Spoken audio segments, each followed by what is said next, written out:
Hai semua, jumpa lagi di Kulik Bareng. Nah, jadi kali ini kita mau bahas soal buku lagi nih. Jadi buku yang mau kita bahas judulnya The Seat of the Soul karya Gary Zukav. Nah, jadi buku ini bakal bercerita atau membahas soal jiwa kita ya kan yang sedang berevolusi. Jadi bukan sekedar tubuh dan logika aja. Nah, jadi buat teman-teman yang lagi nyimak dan penasaran, jangan lupa untuk subscribe dulu di channel ini. Jadi kita bisa semangat untuk bikin video di setiap minggunya. Oke deh, jadi tanpa berlama-lama yuk kita mulai.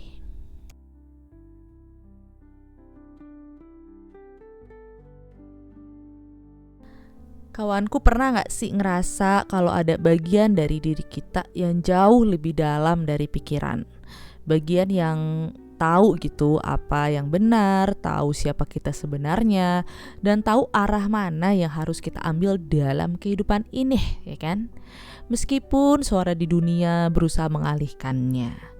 Nah, hari ini kita mau bahas soal itu tuh. Jadi buku The Seat of the Soul karya Gary Zukav ini akan berbicara tentang kebijaksanaan jiwa, tentang bagaimana keputusan yang kita ambil bukan hanya soal hasil, tapi juga soal siapa sih diri kita saat kita mengambil keputusan-keputusan dalam kehidupan ini.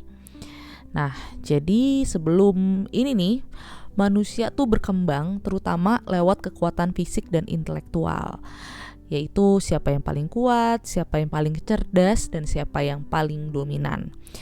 Nah, tapi Zukav bilang kita telah memasuki era evolusi baru, yaitu evolusi spiritual. Artinya gimana? Artinya kita gak lagi dinilai dari apa yang kita punya, tapi dari kualitas energi yang kita bawa. Apakah kita hidup dari cinta atau dari ketakutan? Jadi spiritualitas tuh bukan soal percaya yang gak terlihat, tapi juga menyadari apa yang gak bisa ditolak kebenarannya.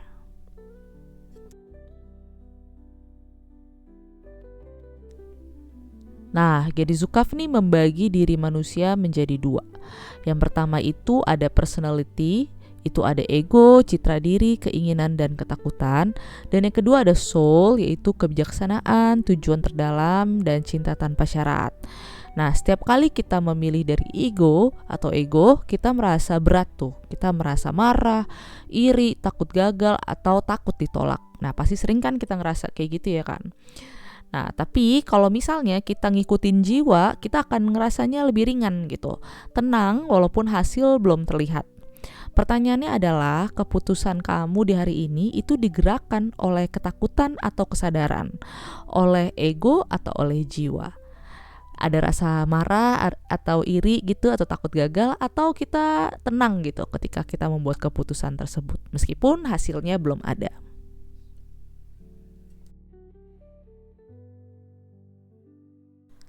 Sebenarnya konsep dari buku ini intinya itu adalah authentic power, yaitu kekuatan yang lahir ketika personality selaras dengan jiwa atau soul, ya kan?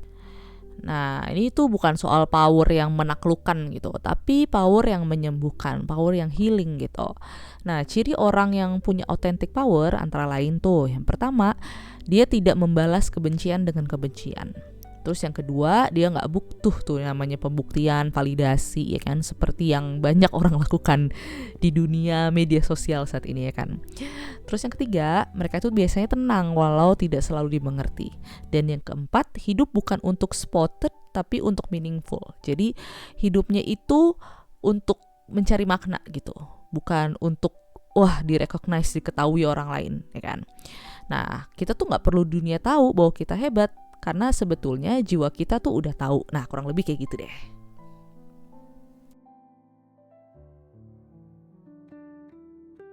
Jadi menurut Zukav, emosi adalah pesan dari jiwa. Jadi ketika kita ngerasa damai, ya artinya kita lagi selaras tuh. Tapi kalau kita ngerasa ada tersiksa batin, artinya ada sesuatu yang melawan kebenaran diri kita. Bukan berarti kita harus selalu positif, tapi kita juga harus belajar mengamati dan aware gitu kan. Kenapa ya kita bisa ngerasa begini? Apakah kita sedang memilih dari rasa takut? dari ego ya kan, atau bagaimana gitu.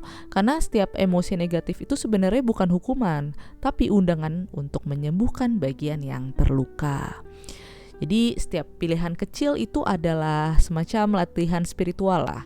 Cara kita berbicara dengan pasangan, respon kita saat tersinggung, pilihan kita antara menyalahkan atau memahami. Spiritualitas itu bukan di tempat ibadah aja, tapi bisa di ruang tamu, di pesan teks gitu ya ketika kita WhatsApp orang lain gitu ya, atau kita berkomunikasi dengan orang lain di sosial media dan lain-lain. Pokoknya di detik-detik saat kita tuh tergoda untuk jadi versi terburuk dari diri kita. Karena pada dasarnya kita lah yang memilih kita tuh mau jadi siapa sih, kita tuh mau jadi seperti apa gitu kan. Di setiap hari, di setiap momen, di setiap napas kita ya itu selalu menjadi pilihan kita. Nah, jadi kawan, itu tadi soal buku The Seat of the Soul ya kan, yang ngajak kita untuk kembali pulang ke tempat kebenaran diri berada, di dalam jiwa yang selalu tahu kemana arah kita harus pergi. Jadi kalau kita lagi cari-cari kedamaian yang gak tergantung sama apapun dan siapapun, mulailah kita dengar suara jiwa kita ya kan. Dari situlah mungkin kita akan menemukan diri kita yang sebenarnya.